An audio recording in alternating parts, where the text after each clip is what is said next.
सुप्रभात, नमस्कार, वंदन। मैं मिथिलेश कुमार आज क्लास 12th और 11th के लिए प्रायोगिक भूगोल का जो है थ्योरी सेक्शन लेकर आया हूँ।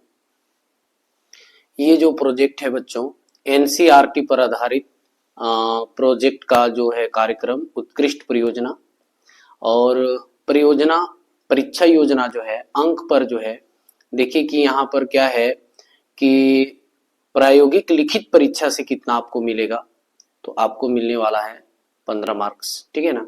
और शीघ्र परीक्षण से कितना मिलेगा, 3 मार्क्स, परियोजना से 3 मार्क्स, प्रायोगिक अभिलेख से कितना मिलेगा, 4 मार्क्स, और ये इसको बोलते हैं भाइवा यानी मौखिक प्रश्न से आपको 5 नंबर का मिलेगा। तो ये जो है आपको प्रैक्टिकल एग्जाम में 30 मार्क्स का होगा और आप सभी को लिखित से जो आप जो हैं परियोजना बुक जो तैयार कर रहे हैं, प्रैक्टिकल जो लिख रहे हैं आप, लिखित परीक्षा से आपको 15 नंबर मिलेगा, ठीक है। और आप देखेंगे कि परियोजना कार्य की जो सूची है वो पाठ्य बिंदु क्या है, तो सबसे पहला जो है आपको आंकड़ा जो है पढ़ना है और आंकड़े जो हैं ये बहुत ही इंपॉर्टेंट है।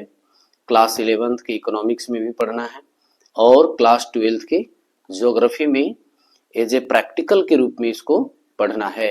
तो दोनों क्लास के लिए बहुत ही इंपॉर्टेंट हो जाता है आंकड़े, और आंकड़े के स्रोत और संकलन यानी कलेक्शन से रिलेटेड हम लोग आगे पढ़ेंगे। ये जो है बच्चों, ये एक प्रकार का परियोजना कार्य है ना, प्रैक्टिकल वर्क है। तो ये प्रैक्टिकल वर्क जो है आपको बहुत ही मैच्योर बनाता है, मैच्योर स्टूडेंट बनाता है विषय वस्तु से लेकर के और भारतीय स्टैटिक्स को लेकर के, है ना, या ज्योग्राफी का प्रैक्टिकल को लेकर के। चलिए आगे देखते हैं। हम लोग आ जाते हैं विषय सूची की कुछ जानकारियां ले लेते हैं बच्चों। और यहाँ पर देखिए कि परियोजना कार्य का पाठ्य बिंदु जो है सबसे पहले क्या है, आंकड़े और आंकड़े के स्रोत एवं संकलन, ठीक है। ये जो है यानी कह सकते हैं कि चैप्टर यहाँ कितने हैं, 7 है परियोजना कार्य को लेकर के। तो 7 में से ये जो पहला जो है ना, वेरी वेरी इंपॉर्टेंट है बच्चों। आंकड़े का स्रोत तो आपको जानना ही है, आंकड़े का स्रोत कौन कलेक्शन करता है, कौन इसको जो है प्रकाशित करता है ना। आंकड़े कितने प्रकार के होते हैं, तरह तरह के जो हैं वो आगे हम लोग देखेंगे, ठीक है। चलिए बच्चों, हम लोग आ जाते हैं परियोजना कार्य 1 में, जो क्लास 12th के भूगोल से संबंधित है। हालांकि ये क्लास 11th की इकोनॉमिक्स, इंडियन इकोनॉमिक्स में भी, स्टैटिक्स में भी पढ़ना है। तो हम लोग शुरुआत करते हैं, आंकड़ों से क्या आशय है ना। आंकड़ों से क्या आशय है, आंकड़ों के स्रोत कौन कौन से हैं समझाइए। इसको आपको लिखित में 15 मार्क्स का आएगा। तो इसको हम लोग, चलिए सबसे पहले हम लोग आंकड़े के बारे में जानेंगे, डेटा के बारे में जानेंगे। तो डेटा क्या होता है या डेटा को कौन संकलन करता है, भारत के लिए कौन ऐसा संस्था है जो डेटा को संकलन या कलेक्शन करता है। तो आप जानते हैं भारत में एक संस्था है, राष्ट्रीय प्रतिदर्श सर्वेक्षण संगठन, नेशनल सैंपल सर्वे ऑर्गेनाइजेशन, जिसको शॉर्ट में NSSO भी कहा जाता है। इसकी स्थापना बच्चों 1950 में हुई थी। और मैं बता दूं कि डेटा जो जारी करने वाला है उसका एक सहायक और भी एक संस्था है जिसका नाम है CSO यानी सेंट्रल स्टैटिक्स ऑर्गेनाइजेशन, यानी ये केंद्रीय सांख्यिकी कार्यालय है या कहिए संगठन है। ये क्या करता है, तो डेटा को या आंकड़ा को क्या करता है, जारी या प्रकाशित करता है। और इसकी स्थापना जो है CSO का 2 मई 1951 को हुआ था। मैं साथ ही बता दूं कि इसका मुख्यालय जो है नई दिल्ली है ना। और ये जो है सरदार पटेल भवन में है। CSO जो है, जो डेटा है, डेटा कौन कलेक्शन करता है, कौन प्रकाशित करता है, इसकी मुख्यालय जो है नई दिल्ली के सरदार पटेल भवन में है। हालांकि मोदी जब से आए हैं तो NSSO और CSO को मर्ज कर दिए हैं और एक नया संगठन का निर्माण किए हैं 23 मई 2019 को, जिसको बोलते हैं NSO यानी नेशनल स्टैटिक्स ऑर्गेनाइजेशन, ठीक है ना। और मैं ये साथ ही बता दूं कि राष्ट्रीय सांख्यिकी आयोग के जो अध्यक्ष हैं अभी वर्तमान में, वो प्रोफेसर राजीव लक्ष्मण कर्णिकार जो हैं और अगर मैं बता दूं कि भारतीय सांख्यिकी के जनक कौन है, तो पीसी महालनोबिस है, जिसको प्रशांत चंद्र महालनोबिस के नाम से भी जाना जाता है। अच्छा, इनके जन्म पर भी जो है सांख्यिकी दिवस मनाया जाता है 29 जून को। तो बहुत ही इंपॉर्टेंट पर्सन है पीसी महालनोबिस, जिनके जन्म दिन पर जो है सांख्यिकी दिवस मनाया जाता है पूरे भारत में 29 जून को, ठीक है ना। और पूरे विश्व स्तर पर अगर हम बात करें तो सांख्यिकी के पिता कौन है, तो है गॉटफ्राइड आकेनवाल। चलिए अब हम लोग विषय वस्तु पर आते हैं। कहता है कि किसी भी संख्यात्मक सूचना को आंकड़ा कहा जाता है। किसी भी संख्यात्मक सूचना को आंकड़ा कहा जाता है। जैसे आप देखे होंगे कि भारत में बेरोजगारी कितना है, तो 3.2% है। साक्षरता दर कितना परसेंट है, तो 77.7% है। जनसंख्या भी वर्तमान में कितना है, तो 142.86 करोड़ है। जनसंख्या घनत्व 2011 के अनुसार कितना है, तो 382 व्यक्ति प्रति वर्ग किलोमीटर है। वर्तमान में जनसंख्या घनत्व कितना है 2024 के हिसाब से, तो 488 व्यक्ति प्रति वर्ग किलोमीटर है। तो ये जो डेटा है संख्यात्मक रूप से जो बता रहे हैं, परसेंटेज के रूप में जो बता रहे हैं, उसी को आंकड़ा या डेटा कहा जाता है, ठीक है। और ये सारी जो आंकड़ा है या डेटा है, सब कौन कलेक्शन करता है, तो एनएसएसओ, जो 1950 में स्थापना की गई थी, ठीक है। और ये आंकड़े किसी तत्व की अन्य तत्वों के संदर्भ में कालिक या क्षेत्रीय विवरण, जैसे मान लिया जाए कि सबसे ज्यादा अभी गरीबी कौन सा राज्य में है, सबसे ज्यादा प्रति व्यक्ति आय किस राज्य में है, या कहिए कि कहाँ पर जो है पठारी भाग है, कहाँ पर जो है मैदानी भाग है, कहाँ नदी द्रोणी है, ये सारे जो हैं कौन बताता है, आंकड़ा के हिसाब से हम लोग जो है क्षेत्रीय वितरण को जानकारी लेते हैं और देते हैं, ठीक है। और इसलिए भौगोलिक अध्ययन में इन आंकड़ों का विशेष महत्व होता है।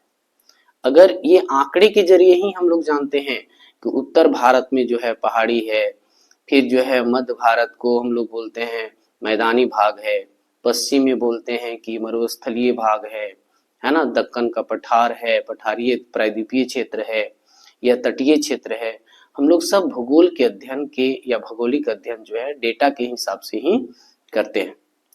चलिए बच्चों आगे हम लोग चले जाते हैं, क्योंकि इनके कारण भौगोलिक अध्ययन अधिक वस्तुनिष्ठ और प्रामाणिक हो जाता है। बिना डेटा का कोई भी जो है अध्ययन जो है वो अधूरा होता है। हम लोग तथ्य के साथ जो पढ़ाई करते हैं, और बिना आंकड़ा का कोई भी भौगोलिक अध्ययन अधूरा होता है। ये आंकड़े विभिन्न भौगोलिक पक्षों जैसे ऊंचा वक्ष है ना, या जलवायु, हर तरह का जो है राज्य में देखेंगे कि वहाँ की क्लाइमेट्स जो होते हैं बिल्कुल डिफरेंट होते हैं। कहीं गर्मी ज्यादा लगता है तो कहीं ठंड ज्यादा लगती है, कहीं वर्षा ज्यादा होता है ना। तो ये सारे हम लोग कहाँ डेटा के हिसाब से हम लोग देखते हैं कि 400 से भी अधिक वर्षा कहाँ होता है, तो मेघालय में होता है, मासिनराम में होता है। सबसे कम वर्षा कहाँ होता है, तो लद्दाख में होता है। ये सारे क्लाइमेट्स जलवायु का जो डेटा है वो हम लोग आंकड़ा के द्वारा ही प्राप्त करते हैं। और जैसे कहाँ पर किस तरह का मिट्टी है, चट्टान है ना, वनस्पति कहाँ ज्यादा पाया जाता है, तो मध्य प्रदेश में ज्यादा है, सबसे कम कहाँ है, तो बिहार में है। तो इस तरह के जो है डेटा से ही हम लोग जो है तथ्य को प्राप्त करते हैं। साथ ही पशुपालन सबसे ज्यादा कहाँ होता है, खनन, यानी भी देख रहे हैं झारखंड में 40% जो है खनिज संपदा पाया जाता है। तो ये सारे डेटा जो है जो आंकड़ा है हम लोग सांख्यिकी या फिर कह सकते हैं डेटा से ही प्राप्त करते हैं। फिर उद्योग कौन सा, औद्योगिक नगर किसको कहा जाता है, तो जमशेदपुर को कहा जाता है, धनबाद को कहा जाता है। तो ऐसा क्यों, तो हम लोग ये सब डेटा से ही पढ़ते हैं। चलिए आगे हम लोग चलते हैं, जनसंख्या की बात करते हैं। तो जनसंख्या के हिसाब जो है कि 2011 के अनुसार 121 करोड़ था। अभी 2024 में बोलिएगा वर्तमान में तो 142.86 करोड़ है। तो ये सारा डेटा जो है हम लोग, ये सारे जो है हम लोग तथ्य जो है कहाँ से लेते हैं, तो आंकड़ा से ही लेते हैं। ये बहुत ही इंपॉर्टेंट हो जाता है ये प्रैक्टिकल को लेकर, ठीक है। अच्छा बच्चों, अधिवास क्या है, तो इसको हम लोग बोलते हैं माइग्रेशन होना। तो सबसे ज्यादा जो है प्रवास जो है किस प्रदेश में होता है लोग, तो मुंबई यानी महाराष्ट्र में होता है। क्यों? चूंकि रोजगार को लेकर के। तो ये सारा डेटा कैसे पता चला कि महाराष्ट्र में ही सो ज्यादा अधिवास होता है या प्रवास होता है? तो हम लोग ये सब डेटा के माध्यम से जो है पता करते हैं। ठीक है, अब आगे आ जाइए। अच्छा, अभी हम लोग ये नगरीयकरण जो है सबसे ज्यादा कहाँ पर है? तो ये जो है हम लोग चेन्नई या बेंगलोर इलेक्ट्रॉनिक सिटी कहते हैं। तो हम लोग कैसे जान रहे हैं कहाँ ज्यादा है? सो तो हम लोग, हर व्यक्ति तो नहीं जा सकता है वहां प्रत्यक्ष रूप से देखने के लिए, लेकिन हम लोग क्या है कि सांख्यिकी का जो है डेटा के हिसाब से या आंकड़ा के हिसाब से हम लोग याद करते हैं, जानते हैं, पढ़ते हैं। चलिए आंकड़ों का स्रोत के बारे में कुछ हम लोग जान लेते हैं कि आंकड़ों का जो स्रोत क्या है।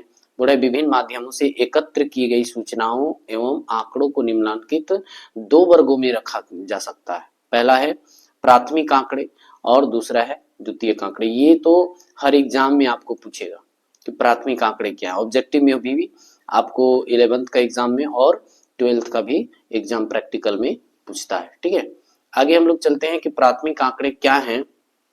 तो देख सकते हैं कि प्राथमिक आंकड़े वे आंकड़े होते हैं जिन्हें किसी शोधकर्ता द्वारा स्वयं अथवा संस्था द्वारा एकत्रित किया जाता है जब कोई घटना होती है।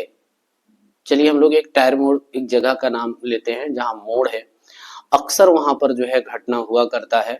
तो वहां क्या करता है कि पुलिस जाता है और वहां जो है खुद से इन्वेस्टिगेशन करता है, आसपास के लोगों से पूछता है और अपने डायरी में जो है मेंशन करते चला जाता है। फिर सुबह हम लोग वही डेटा का आधार पर जो है पेपर के माध्यम से पढ़ते हैं। तो कहने का मतलब जो शोधकर्ता या इन्वेस्टिगेटर जो है घटना स्थल पर जा करके वहां पर जो है अपनी डायरी में घटना के जितने भी घटक होते हैं सबको लिखता है, तो उसको हम लोग क्या कहते हैं? प्राथमिक आंकड़े हो कहते हैं। ये काफी वास्तविक होता है, रियल होता है, क्योंकि ये आंखों देखा हाल होता है। हम लोग किताब में पढ़ते हैं कि मोहम्मद जलालुद्दीन अकबर के शासनकाल में जो है अबुल फजल जो है अकबरनामा लिखा था। हम लोग तो उसको देखने नहीं गए थे, लेकिन क्या है कि उनके लिखे हुए वृतांत को हम लोग पढ़ते हैं या कृति को पढ़ते हैं, तो उसके माध्यम से हम लोग जानते हैं कि जो है अकबरनामा लिखा गया था। और अकबरनामा में जो है अपने पूर्वजों को या फिर अपने ही शासनकाल को या फिर कहिए कि वहाँ के कानून पद्धतियां क्या था, है ना, आईन अकबरी।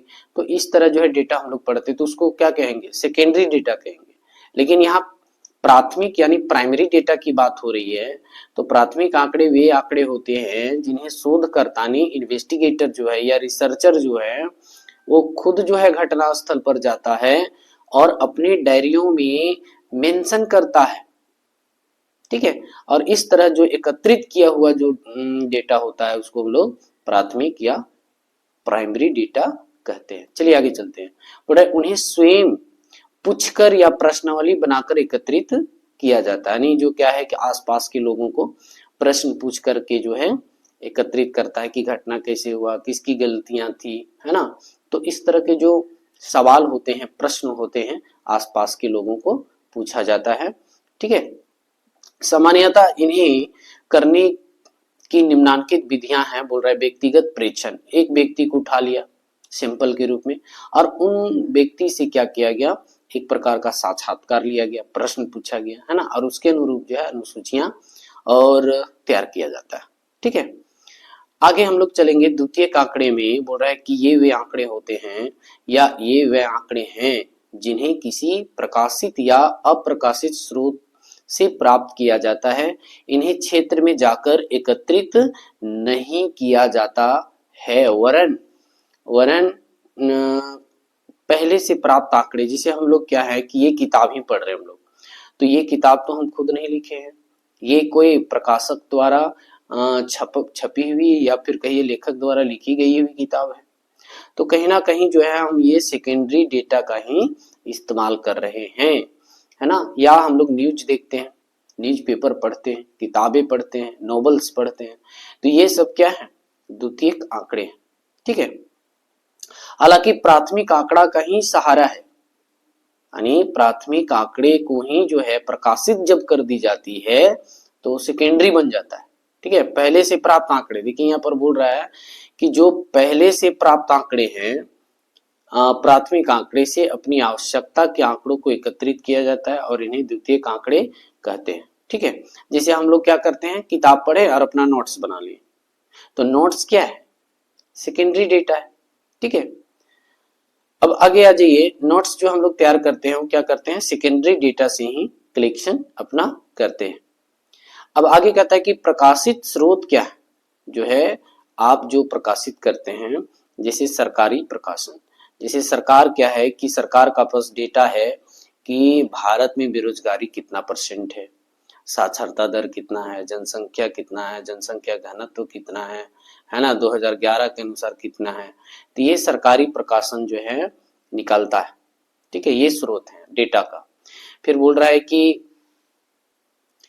देख सकते हैं कि सरकार जो है अपने कार्यकाल में कितनी उपलब्धियां प्राप्त की हैं, तो वो क्या करता है, लोग सरकारी प्रकाशन के द्वारा जो है उसको लिख दिया, या फिर कहिए कि हम लोगों तक पहुंचाता है, लिख करके डेटा पहुंचाता है, तो इसको हम लोग सरकारी प्रकाशन कहेंगे। अर्ध सरकारी, जैसे कोई कंपनी वगैरह का जो डेटा है, एक वित्तीय वर्ष के दौरान जो है कितना वस्तु और सेवा का प्रोडक्शन करता है, उसका भी डेटा है ना, सालाना इनकम उसका कितना है। जैसे नवरत्न और महान रत्न कंपनियां जो है अपना डेटा पेश करती रहती हैं, और उसके डेटा के अनुसार, इसको रिकॉर्ड के अनुसार ही जो है उसको प्रमोट किया जाता है, यानी मिनी रत्न से नवरत्न, नवरत्न से महारत्न की जो है उपाधि दी जाती है। तो ये किसके द्वारा, डेटा के द्वारा, उनका कितना इनकम है, सालाना इनकम कितना है ना, कितना रोजगार दे रखा है, कितना प्रॉफिट है उसका, इसके हिसाब से जो है जो लोगों को ग्रेडिंग दिया जाता है, कंपनियों को, अर्ध सरकारी कंपनियों को, तो वहां से डेटा निकाल करके जो है प्रकाशन किया जाता है। तीसरा क्या कर रहा है, अंतर्राष्ट्रीय प्रकाशन। अंतर्राष्ट्रीय प्रकाशन में देख रहे होंगे कि IMF हो या IBRD हो, WTO हो, उसका डेटा क्या कहता है कि कौन सा देश में सबसे ज्यादा आज भी गरीबी है या अशिक्षित है लोग, है ना, या फिर कहिए कि वो विकासशील है, विकसित है, कौन पूंजीवादी है, कौन समाजवादी है। ये अंतर्राष्ट्रीय प्रकाशन के द्वारा हम लोगों को प्राप्त होता है। निजी प्रकाशन भी होता है, लोग अपना व्यक्तिगत विचार देखे होंगे कि अखबार वगैरह में छपता है, तो उसको भी डेटा कहा जाता है। इलेक्ट्रॉनिक मीडिया आप देख रहे होंगे कि प्रचार प्रसार जो देते रहता है, तो सारा डेटा जो है ये स्रोत है सेकेंडरी का। ठीक है ना, फिर क्या बोल रहा है, अप्रकाशित स्रोत, जो नहीं छपता है। सरकारी अभिलेख, कुछ गोपनीयता भी रखी जाती है। सरकारी अभिलेख क्या है, अगर आपसे पूछा जाए सरकारी अभिलेख है क्या, तो बोलते हैं कि वे दस्तावेज या सूचनाएं होती हैं जिन्हें गोपनीय नहीं माना जाता और जिन्हें आम नागरिक देख सकते हैं। जैसे कितना जनसंख्या है, तो ये जो है सरकार ये जनाने की कोशिश करती है हम लोगों तक कि जनसंख्या भी वर्तमान में कितना है, 142.86 करोड़ है।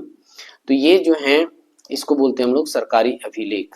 या बजट जब पेश होती है, हर वित्तीय वर्ष में बजट पेश होती है, किस मद में कितना खर्च होना है, ये सारी जो है सरकारी अभिलेख के द्वारा प्रकाशित होती है और हम लोग तक पहुंचती है। तो ये कहीं ना कहीं क्या कहलाता है, द्वितीयक आंकड़े कहलाता है। चलिए बच्चों, आगे हम लोग चलेंगे कि अर्ध सरकारी क्या है। अर्ध सरकारी, जिसको नॉन गवर्नमेंट कहा जाता है, प्राइवेट कहा जाता है, या दोनों का सहयोग से चलता है, तो उसका भी डेटा जो कहीं ना कहीं अभिलेख पहले हुआ करता था कि पत्थरों में लिखा जाता था, उत्कीर्ण किया जाता था। तो आजकल तो दस्तावेज होते हैं, कागज के होते हैं। ठीक है ना, ये निजी अभिलेख भी जो है क्या है, द्वितीय आंकड़े का स्रोत हैं। लोग निजी अपना जो है डेटा को पेपर में छापते हैं या किताब में लिखते हैं, कौन कंपनी में कितना जो है प्रॉफिट हुआ, कितना प्रोडक्शन हुआ, कितना इन्वेस्टमेंट हुआ, है ना। तो ये सब सेकेंडरी डेटा का रिसोर्स है। अब आ जाइए अप्रकाशित साधन, सरकारी प्रलेख। इसमें अप्रकाशित रिपोर्ट, मोनोग्राफ तथा प्रलेख मुख्य रूप से सम्मिलित हैं। ये सरकार के विभिन्न स्तरों पर तैयार किए जाते हैं। सरकार के विभिन्न, उसका जो है एक कह सकते हैं कि लेबल है। जैसे भी हम मिनी रत्न की बात किए, नवरत्न की बात किए या महारत्न की बात किए, उन लोग का लेबल है। मिनी रत्न मतलब वो कम इन्वेस्टमेंट किया होगा, और मिनी रत्न से जो ज्यादा इन्वेस्टमेंट किया होगा नवरत्न के दर्जा मिला। और महारत्न जो है उसको दर्जा कैसे मिला, तो नवरत्न से कहीं ना कहीं जो है अधिक इन्वेस्टमेंट किया होगा। तो सरकार के विभिन्न स्तर है, लेवल है ना। लेवल कैसे, उसके ग्रेडिंग के हिसाब से लेवल दिया जाता है। बोला है कि जैसे गांव के पटवारी द्वारा तैयार किया गया राजस्व। देखिए पटवारी आज के डेट में नहीं होता है, मुखिया जी होते हैं। तो पटवारी पहले हुआ करता था, है ना। तो या फिर कह सकते हैं कि जो सचिवालय में काम करते हैं, कागज पत्तर का जो लेखा जोखा रखते हैं, किसका ये जमीन है ना, कितना डिसमिल है ना, क्या उसका चहुद्दी है, तो पटवारी लोगों का काम हुआ करता था। तो आजकल तो लोग को सचिवालय दे दिया गया है और हर गांव में भी सचिवालय बना दिया गया है, ठीक है। तो डेटा रखता है कौन, गांव के पटवारी द्वारा तैयार किया गया राजस्व लेखा। पहले क्या होता था कि एक जो है गांव में जो है किसानों से क्या लेता था, तो कर वसूलता था और उसकी लेखा जोखा रखता था, ठीक है। जमींदारी प्रथा टाइप का होता था। तो वो क्या करता था, अपना डायरी में ये सारे मेंशन करता था कि कौन व्यक्ति कितना दिया और किस वर्ष नहीं दिया, कौन कौन व्यक्ति नहीं दिया। तो पटवारी का काम हुआ करता था। इसको सरकारी प्रलेख के द्वारा रखा जाता है। अर्ध सरकारी प्रलेख क्या है, बड़े नगर निगम, जिला परिषद और लोक सेवा विभागों द्वारा तैयार और असुरक्षित की गई आवधिक रिपोर्ट और विकास योजनाएं अर्ध सरकारी प्रलेखों का उदाहरण है। जैसे नगर निगम में कहा नाली बना, सड़क बना, लाइट लगाई गई, और इसमें जिला पार्षद का भी एक कार्य क्षेत्र दिया जाता है, वो अपने हिसाब से कितना काम किया। तो ये सारे जो डेटा, इसको जो है अर्ध कहा जाता है, ठीक है। अब आगे कहता है कि योजना कौन बनाता है, जानते हैं भारत में, प्लानिंग कमीशन 15 मार्च 1950 को। अच्छा, ये योजनाएं को आरक्षित या कहिए कि ऑब्जर्वेशन कौन करता है, निरीक्षण कौन करता है, तो एक है एनडीसी, नेशनल डेवलपमेंट काउंसिल, जो कब, तो 6 अगस्त 1952 को स्थापना किया गया था, ठीक है ना। चलिए आगे हम लोग चलेंगे कि निजी प्रलेख क्या है। यहाँ पर आप देख सकते हैं कि निजी प्रलेख, इसके अंतर्गत कंपनियां जैसे टाटा है, बिड़ला है ना, अंबानी है, या व्यापार संघों, राजनीतिक और अराजनीतिक संगठनों और निवासी कल्याण संघों अप्रकाशित रिपोर्ट रिकॉर्ड है। जैसे आप कोई कंपनी में पैसा लगाना चाह रहे हैं, जैसे शेयर बाजार हो चाहे म्यूचुअल फंड हो, तो कंपनी के प्रोग्रेस को देख करके लगाया जाता है कि किसकी प्रॉफिट की आशा है, कौन सी कंपनी जो है ज्यादा तरक्की कर रही है, ठीक है ना। तो उसके हिसाब से जो है म्यूचुअल फंड हो या फिर शेयर बाजार में लोग इन्वेस्टमेंट करते हैं। तो कहीं ना कहीं कंपनी का जो है प्रलेख के यानी डेटा के हिसाब से ही जो है इन्वेस्टमेंट जो है इन्वेस्टर करता है। अच्छा, व्यापार संघ भी अपना जो है डेटा जारी करता है। राजनीतिक और अराजनीतिक संगठन, जैसे पॉलिटिक्स वाले देखते होंगे कि सदन में हो चाहे पेपर के माध्यम से हो, वे लोग ये बताता है, गिनाते रहता है कि हम 5 साल में ये कार्य किए, शिक्षा के क्षेत्र में इतना बहाली की, इंजीनियरिंग सेक्टर में इतना किए, रोड इतना बनाए, हॉस्पिटल इतना बना दिया, है ना। तो ये सारे जो है राजनीतिक क्षेत्र वाले भी जो है डेटा जारी करते हैं। व्यक्तिगत रूप से पार्टी के आधार पर जो है कि मेरा पार्टी ने इतना काम किया, तो उसको राजनीतिक कहेंगे। अराजनीतिक संगठन भी जो है, कुछ संस्थाएं भी अपना रिपोर्ट जारी करती हैं। निवासी कल्याण संघों अप्रकाशित रिपोर्ट और रिकॉर्ड भी। उसके बाद क्या है कि प्राथमिक आंकड़ों का क्षेत्र विस्तृत होता है ना। ये अतः उन्हें प्रतिचयन द्वारा ज्ञात किया जाता है। तो यहां तक तो था बच्चों, क्या कौन सी क्वेश्चन था हम लोगों का, तो आंकड़ों से क्या आशय है, आंकड़ों के स्रोत कौन कौन से हैं, और आंकड़ा कितने प्रकार का होता है, ये हम लोग देख चुके हैं। नेक्स्ट क्वेश्चन में हम लोग देखते हैं, ये देखिए, प्राथमिक और द्वितीयक आंकड़ों का या आंकड़ों में अंतर स्पष्ट करें। ये क्वेश्चन जो है आपको एनुअल एग्जाम में भी आ सकता है और प्रैक्टिकल में तो आपको लिखित 15 नंबर में भी आ सकता है ये क्वेश्चन। तो बोल रहा है कि प्राथमिक आंकड़ा और द्वितीयक आंकड़ों में अंतर। प्राथमिक आंकड़े में देखिए पहला पॉइंट क्या कहता है, ये कहता है कि यह आंकड़े शोधकर्ता स्वयं एकत्रित करता है, घटना स्थल पर जाता है और जो वे हैं खुद से अपना जो है डायरी में मेंशन करता है ना। और इसमें देखिए क्या कहता है, ये आंकड़े दूसरे शोधकर्ता या संगठनों द्वारा एकत्रित किए जाते हैं। जैसे ये किताब जो है दूसरे द्वारा लिखा गया है और हम लोग पढ़ रहे हैं, तो पढ़ रहे हैं तो ये क्या हो गया, द्वितीयक आंकड़े हो गया। फिर दूसरा पॉइंट में कहता है कि ये आंकड़े उद्देश्य के अनुसार एकत्रित किए जाते हैं। कोई भी डेटा जो तैयार किया जाता है इन्वेस्टिगेटर के द्वारा या शोधकर्ता के द्वारा, तो उसके पीछे कोई ना कोई मुख्य उद्देश्य होता है, ठीक है। और ये आंकड़े, इसमें द्वितीय में देखिए, ये आंकड़े किसी अन्य उद्देश्य से एकत्रित किए गए होते हैं। जैसे ये जो है कह सकते हैं कि विद्यार्थियों को जागरूक करने के लिए जो है ये किताब छापा गया है कि प्रैक्टिकल क्या होता है, आंकड़े क्या होते हैं, आंकड़े क्यों जरूरी होते हैं, है ना। तो ये दूसरे के लिए बनाया गया, लेकिन प्राथमिक आंकड़े जो होते हैं उसके मुख्य उद्देश्य होते हैं, है ना। अब यहाँ पर क्या है, तीसरा में ये आंकड़े वास्तविक समय के आंकड़े होते हैं। ये रियल डेटा होता है, जो प्राइमरी डेटा जो होता है वो रियल होता है, यानी वास्तविक होता है और समय के हिसाब से होता है। फिर क्या है कि यह आंकड़े बीते हुए समय के होते हैं। जैसे ये तो अभी तो लिखा हुआ नहीं है, ये क्या है कि बीते वर्ष में लिखे हुए होंगे, ठीक है। अब क्या है कि चौथा पॉइंट में देखेंगे, इस आंकड़ों का संग्रह एक कठिन प्रक्रिया है। जैसे आप घटनास्थल पर गए तो कितने लोगों से सवाल करने होते हैं, प्रश्न किया जाना होता है, उसके बाद डेटा लिखा जाता है, कौन रियल है, हो सकता है झूठ बोल रहा है, सच बोल रहा है। तो ये काफी कठिन होती हैं प्राइमरी डेटा को कलेक्शन करना। और इन आंकड़ों, देखिए यहाँ पर द्वितीयक आंकड़े में इन आंकड़ों का संग्रह एक सरल और तेज प्रक्रिया, ये फेंकू भी हो सकता है, झूठ मूठ करके अबुल फजल जैसा जो है मुगल साम्राज्य के बारे में बढ़ा चढ़ा करके भी लिख सकता है। कभी लोग क्या करते थे, किसी भी चीज को बढ़ा चढ़ा करके बोलना, ठीक है ना। तो द्वितीयक आंकड़े में क्या होते हैं, गलत सूचनाएं भी हो सकती हैं। फिर क्या है कि पांचवा में देखिए, इन आंकड़ों को एकत्रित करने में, बोल रहा है कि प्राथमिक आंकड़ा जो है, इन आंकड़ों को एकत्रित करने में अधिक समय, श्रम या धन लगता है इन्वेस्टिगेशन करने के लिए। अभी जैसे कलकत्ता में घटना हुआ तो सीबीआई और ईडी जो है कितना जो है महीना दिन तक जो है छानबीन किया और अपराधी से पूछताछ किया, ठीक है ना। तो उसमें जो है सीबीआई पैसा नहीं लेता है क्या, पेमेंट उनको नहीं देना होता है ना। तो उसमें क्या है, समय और धन दोनों ज्यादा खर्च होता है। और जैसे हम लोग पेपर में पढ़े वहीं का घटना के बारे में, तो हमको कौन चाहिए, वहां न जाना पड़ा, सिर्फ 5 रुपया खर्च करना पड़ा, पेपर या फिर न्यूज में या मल्टीमीडिया के जरिए जो है हम वहाँ का डेटा जो है देख लिए या जान लिए या एकत्रित कर लिए। तो इसको हम लोग बोलेंगे द्वितीयक आंकड़े। बड़े इन आंकड़ों को एकत्रित करने में कम समय और श्रम और धन बहुत कम लगता है।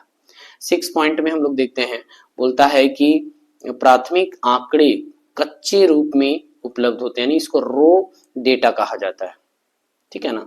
और रो डेटा को मैन्युफैक्चरिंग कहाँ होती है, यानी विनिर्माण कहाँ होता है, तो द्वितीयक आंकड़ा में होता है, इसको प्रकाशित कर दी जाती है। द्वितीयक आंकड़े परिवर्तित सांख्यिकी के रूप में होता है, बदल भी दिया जा सकता है। घटना कुछ हुआ, आप देखते होंगे कि घटना कुछ हुआ, कोई उसको मारा तो पता चला कि कोई तीसरा आदमी का उसमें रिपोर्ट जारी हो गया, ये होता है। फिर क्या है कि 7वां में देखेंगे कि यह आंकड़े अवलोकन, प्रश्नावली, साक्षात्कार जिसको इंटरव्यू भी कहते हैं, आदि विधियों से प्राप्त होते हैं। जैसे क्या है कि व्यक्तिगत रूप से आप गए इंटरव्यू देने के लिए या फिर कहीं नौकरी के लिए, जॉब के लिए, तो उसमें क्या करना होता है कि व्यक्तिगत रूप से आपको पूछेगा कि आपकी क्वालिफिकेशन क्या है, आप पढ़ाने लिखाने में सक्षम है कि नहीं है, बोर्ड में लिखने के सक्षम है कि नहीं। तो ये साक्षात्कार होती है और इसको क्या है कि डायरी में वो लोग मेंशन करते चला जाता है, ठीक है ना। तो इसके माध्यम से भी जो है हम लोग प्राथमिक आंकड़े को एकत्रित करते हैं। फिर यहाँ देखिए बोल रहे हैं कि यह आंकड़े प्रकाशित और अप्रकाशित स्रोतों से एकत्रित किए जाते हैं। जैसे कोई क्या है, द्वितीयक आंकड़ा में क्या होता है कि लिखी हुई चीजों को या फिर छपी हुई किताब से हम जो है अपना नोट एकत्रित कर रहे हैं, पेपर का कटिंग रख रहे हैं, तो ये कहीं ना कहीं क्या होगा, द्वितीयक आंकड़े होंगे। फिर क्या है कि 8वां में देखिए, यह आंकड़े अधिक विश्वसनीय और सटीक होते हैं, क्योंकि एक रियल होता है, आंखों देखा हाल होता है, तो ये कहीं ना कहीं विश्वसनीय होगा और सटीक चीजें होंगी। यह आंकड़े संदेहास्पद होता है, संदेशपद के कहने का मतलब है कि इसमें गलतियां भी हो सकती हैं, गलत छपा हुआ रहता है। बहुत सारे एमसीक्यू क्वेश्चन अभी किताब में पढ़ते हैं तो पता चलता है कि आंसर ये तो है ही नहीं, गलत छाप दिया है। आंसर कुछ और होना चाहिए था। तो कहीं ना कहीं जो है द्वितीयक आंकड़े में जो है गलतियां होती हैं, ठीक है, फेरबदल हो जाती है।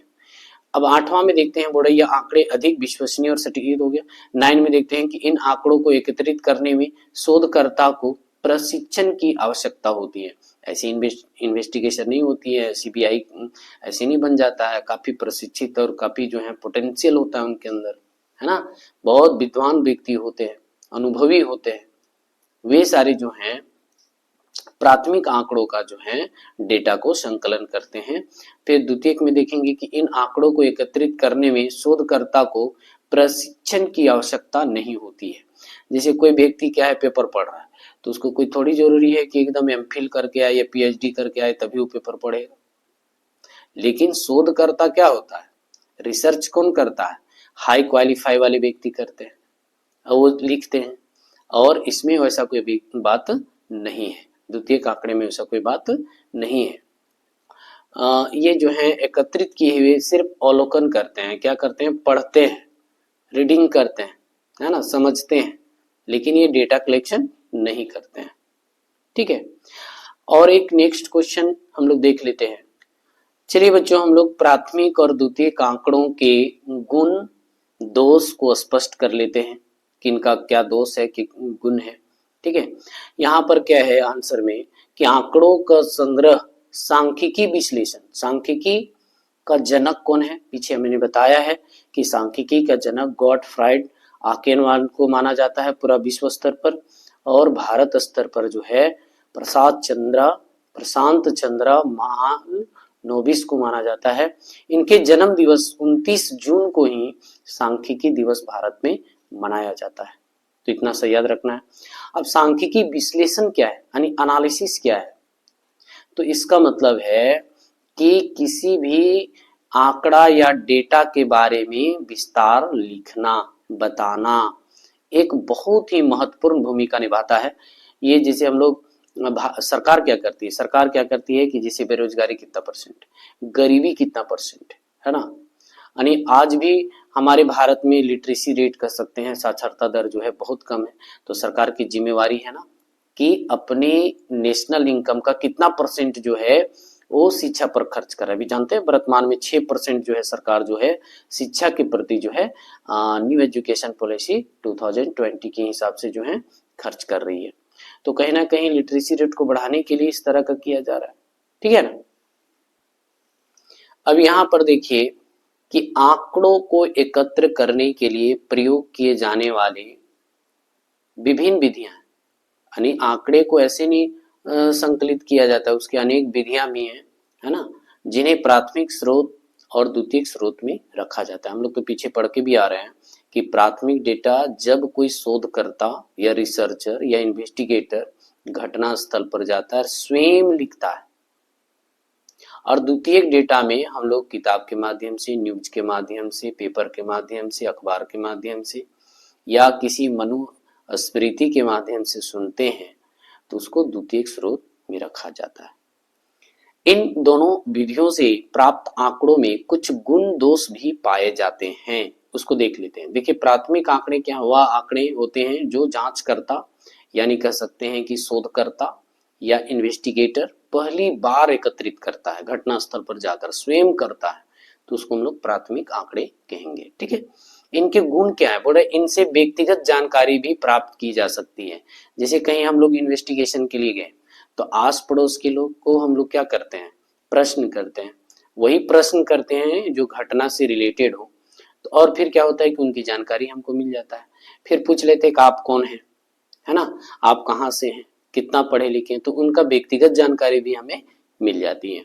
फिर क्या है कि दूसरा में प्राथमिक आंकड़ों से अधिक एवं वास्तविक जानकारी मिलती है, एकदम रियलिटी होता है, इसको घटना में आंखों देखा हाल होता है, तो यही कारण है कि इनको वास्तविक कहा जाता है, ठीक है ना, बहुत रियलिटी होता है ये। अब हम लोग देखेंगे प्राथमिक आंकड़े का तीसरा गुण, इन आंकड़ों को एकत्र करने में मात्रात्मक और गुणात्मक तरीकों का प्रयोग किया जाता है। मात्रात्मक मतलब क्या होता है, संख्यात्मक कह सकते हैं। गुणात्मक मतलब हो गया उसकी प्रकृति से रिलेटेड, उसका गुण स्वभाव के अनुसार जो है हम लोग लिखते हैं, ठीक है, या प्रयोग करते हैं। चौथा में प्राथमिक आंकड़ों से विश्वसनीय और सही जानकारी मिलती है। प्राथमिक आंकड़े से विश्वसनीय और सही जानकारी मिलती है, यानी इसमें जो है ना आंखों देखा हाल होता है, प्रत्यक्ष रूप से हम लोग देखते हैं तो सही जानकारी मिल जाती है। पांचवा में बोलते हैं यह आंकड़े बिल्कुल नए सिरे से एकत्रित किए जाते हैं। अच्छा, आंकड़े भी एक जो है क्रम अनुसार जो है तैयार किया जाता है, जहां तहां नहीं जिसे लिखा जाता है, एकदम शुरुआत से की जाती है ना, क्रम अनुसार सजाया जाता है।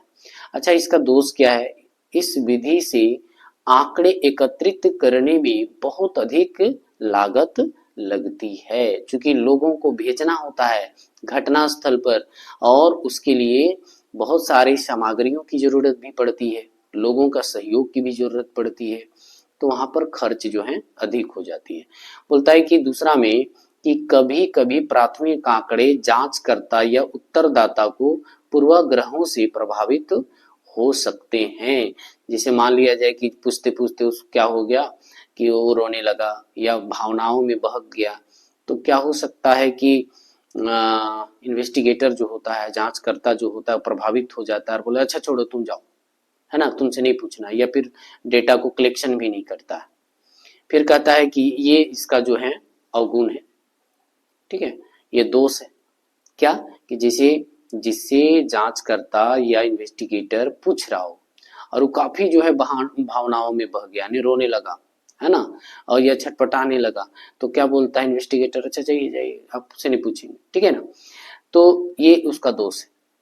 बड़ा इन आंकड़ों, तीसरा में देखिए, इन आंकड़ों को एकत्रित करने के लिए उच्च कुशलता, साक्षात्कारता की आवश्यकता होती है, यानी एकदम कुशल व्यक्ति होना चाहिए जिससे आप प्रश्न कर रहे हैं, जो प्रश्न के उत्तर देने में सक्षम हो, काबिल हो, उन्हीं व्यक्ति को चयन करना चाहिए। लेकिन इसमें ऐसा नहीं होता, किसी से भी पूछ लेता है, तो यही इसका गुण है, अवगुण है।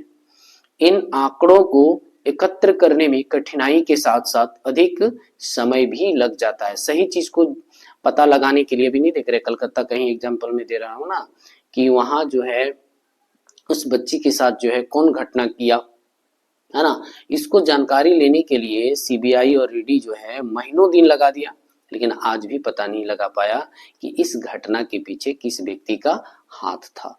तो कहीं ना कहीं बहुत कठिनाई है सच्चाई को प्राप्त करना, है ना, प्राथमिक डेटा, तो इसका जो है अवगुण है। फिर क्या है, द्वितीयक आंकड़े में देखिए, बोलता है कि यह उन आंकड़ों का संदर्भित करते हैं जो शोधकर्ता दूसरे से एकत्रित करते हैं।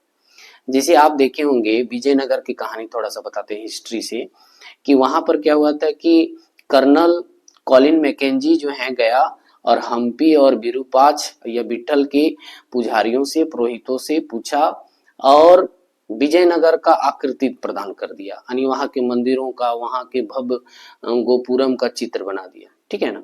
अब क्या हुआ कि उस पोर्ट्रेट के माध्यम से, उस चित्र के माध्यम से और भी इतिहासकार जो है उस चित्र के माध्यम से एक्सपेक्ट कर दिया कि ये होता होगा, ये होता होगा, है ना, ये यहाँ हुआ होगा।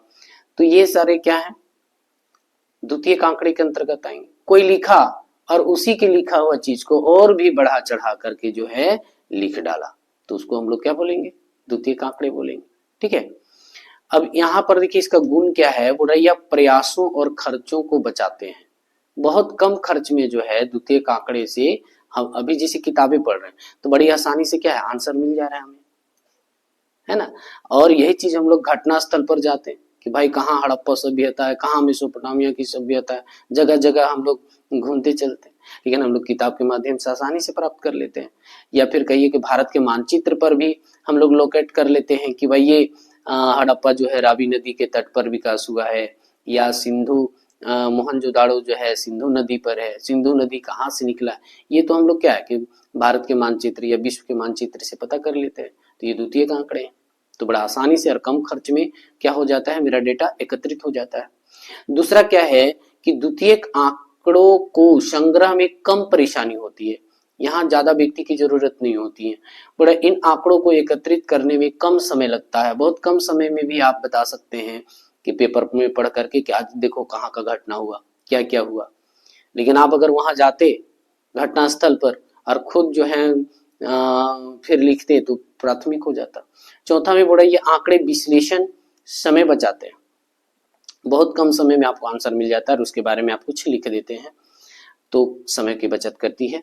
फिर यह आंकड़े समस्या की समझ में सुधार करने में मदद करता है, ठीक है ना। यह आंकड़े जो है समस्या की समझ यानी समस्या का जो सॉल्यूशन है आसानी से जो है हम लोग द्वितीयक आंकड़े से प्राप्त कर लेते हैं, समझ लेते हैं, ठीक है, और अपनी समस्या का समाधान कर लेते हैं। इनकी दोष भी कुछ हैं, तो ये देखिए कि दोष क्या है। बोले ये आंकड़े वर्तमान उद्देश्यों की पूर्णता पूर्ति नहीं करता है। द्वितीयक आंकड़े से जो चूंकि बीता हुआ काल होता है ना, बीता हुआ चीजें होती हैं, तो इसकी उद्देश्य की पूर्ति जो है नहीं हो पाती है। द्वितीयक आंकड़े बहुत कम विश्वसनीय होते हैं, यहाँ उलटफेर होता है, घटना कोई किया है किसी और का नाम दर्ज हो जाता है। तो ये जो है प्रशासनिक विभाग की बहुत सारी गलतियां होती हैं, कुछ पैसा का लेन देन के चक्कर में जो है केस पलट जाता है। तीसरा क्या है, आंकड़े शोध के लिए पुराने और कम सटीक होते हैं, यानी ओल्ड हो जाता है। जैसे हम लोग 2011 की जनगणना कर पढ़ रहे हैं, तो 2011 के जनगणना के हिसाब से जनसंख्या कितना है 121, लेकिन वर्तमान में भी कितना है 142। तो कहीं ना कहीं अगर हम पुराने डेटा अगर किताब पढ़ रहे हैं और हम लोग पूछा कि भारत में जनसंख्या कितना है जी, तो आप क्या बोलिएगा 121 करोड़, तो गलत हुआ कि नहीं हुआ वर्तमान समय के संदर्भ में। वर्तमान में कितना है 142.86 करोड़ है। तो कहीं ना कहीं जो है द्वितीयक डेटा जो होता है वो सटीक नहीं होता है। चौथा, इन आंकड़ों को एकत्र करने के लिए कोई उचित प्रक्रिया अपनाई नहीं जाती है, ठीक है ना। चलिए बच्चों धन्यवाद। और आप सभी को जो है मैं चाहूंगा कि मौखिक प्रश्न का भी कुछ जो है बता दूं। चलिए बता ही देते हैं। देखिए यहाँ से आपको 5 नंबर का प्रश्न आएगा बच्चों, मौखिक, जिसको वाइवा भी कहा जाता है। पहला क्वेश्चन तो आप देख ही रहे होंगे, यहाँ बोल रहा है कि आंकड़ों को कितने वर्गों में विभाजित, तो 2 वर्गों में विभाजित किया गया है। कौन कौन, प्राथमिक और द्वितीयक। चलिए दूसरा क्वेश्चन देखते हैं। बोला है कि प्राथमिक आंकड़े क्या है या क्या होते हैं। तो प्राथमिक आंकड़े वे होते हैं जिन्हें किसी शोधकर्ता द्वारा स्वयं अथवा संस्था द्वारा एकत्रित किया जाता है। ये तो हम लोग पीछे पढ़ के भी आ रहे हैं बच्चों कि प्राथमिक आंकड़े वैसे आंकड़े को कहा जाता है जब कोई इन्वेस्टिगेटर या शोधकर्ता या जांचकर्ता घटना स्थल पर जाता है और वहां उपस्थित व्यक्तियों से साक्षात्कार लेता है या प्रश्न पूछता है और उसके हिसाब से अपनी डायरी में क्या करता है, मेंशन करता है, तो उसको हम लोग प्राथमिक आंकड़े कहते हैं। ये पूछ सकते हैं प्राथमिक आंकड़े कौन है, तो आपको एक लाइन में आंसर देना है, वन लाइनर आंसर है। बोला है कि द्वितीयक आंकड़े क्या होते हैं। द्वितीयक आंकड़े वे होते हैं जिन्हें प्रकाशित अथवा अप्रकाशित स्रोत होते हैं, यानी दूसरे द्वारा जो है डेटा का संकलन किया हुआ रहता है, तो उसको हम लोग जो है पढ़ते हैं, लिखते हैं, तो उसको हम लोग क्या कहेंगे, द्वितीयक आंकड़े कहते हैं, ठीक है। चलिए यहाँ पर देखिए क्वेश्चन नंबर 4 में कहता है कि द्वितीयक आंकड़ों को संग्रह करने की विधियों में अप्रकाशित स्रोत क्या होता है। तो द्वितीयक आंकड़े को एकत्रित करने के स्रोत क्या क्या है। सरकारी अभिलेख, सरकारी अभिलेख जैसे अभी हम लोग पढ़ रहे हैं कि भारत में 2011 के जनगणना के अनुसार या सेंसस के अनुसार जनसंख्या घनत्व तो कितना है, तो 382, लेकिन अगर वर्तमान पूछते तो 488 व्यक्ति प्रति वर्ग किलोमीटर है। तो कहीं ना कहीं ये क्या है, सेकेंडरी डेटा है, सरकारी अभिलेख, ठीक है ना। ये सरकार का जिम्मेवारी है कि भारत में कितनी गरीबी है, बेरोजगारी है, कितना शिक्षित है ना, जनसंख्या घनत्व कितना है, जनसंख्या कितना है, तो ये जो डेटा वो जारी करता है इसको सरकारी अभिलेख कहते हैं, ठीक है। या कितना बजट में खर्च किया। अर्ध सरकारी, अर्ध सरकारी जो है सरकार से सहयोग भी लेता है लेकिन उसका नियंत्रण जो है एक व्यक्ति के हाथ में होता है, उसको अर्ध सरकारी हम लोग कहते हैं। या सरकार जो है क्या करता है कि प्राइवेट कंपनी को सौंप दिया, तो अर्ध सरकारी कहलाएगा। आधा सरकार का और आधा, जैसे आप कॉलेज में पढ़ रहे होंगे, प्राइवेट कॉलेज है लेकिन उस बच्चे का जो सर्टिफिकेट मिलता है, जो प्रमाण पत्र मिलता है वो सरकार देती है, यानी जैक देता है, झारखंड एकेडमिक काउंसिल दे रहा है, तो ये अर्ध सरकारी कहलाएगा, ठीक है। फिर निजी, निजी में क्या है कि कोई स्कूल है लेकिन वो सर्टिफिकेट नहीं देता, ठीक है ना, तो निजी यानी प्राइवेट, या कहिए कि प्राइवेट कंपनियां जो होती हैं अपना डेटा पेश करती हैं और हम उस पेपर के माध्यम से जानते हैं कि इस कंपनी का जो है ये प्रॉफिट है ना, या शेयर बाजार या म्यूचुअल फंड वगैरह में देखेंगे कि कुछ प्राइवेट कंपनियां भी अपना शेयर जारी करता है। तो ये क्या है, द्वितीयक आंकड़े हम लोग मल्टीमीडिया या मोबाइल या फिर नेट के द्वारा जानते हैं। फिर देखिए पांचवा क्वेश्चन में बोलता है सूचना का अर्थ क्या है। सूचना को एक अर्थपूर्ण उद्दीपक के रूप में व्यक्त किया जाता है। कहने का मतलब है कि सूचना जब एक व्यक्ति से दूसरे व्यक्ति तक पहुंचाया जाता है, जब संकलन जो है एक व्यक्ति से हम अपने से बता दे रहे हैं आपको, जो है एक व्यक्ति दूसरे व्यक्ति तक किसी भी आंकड़ा का जानकारी जो पहुंचाता है या घटना का जिक्र करता है या मनुस्मृति करता है, बताता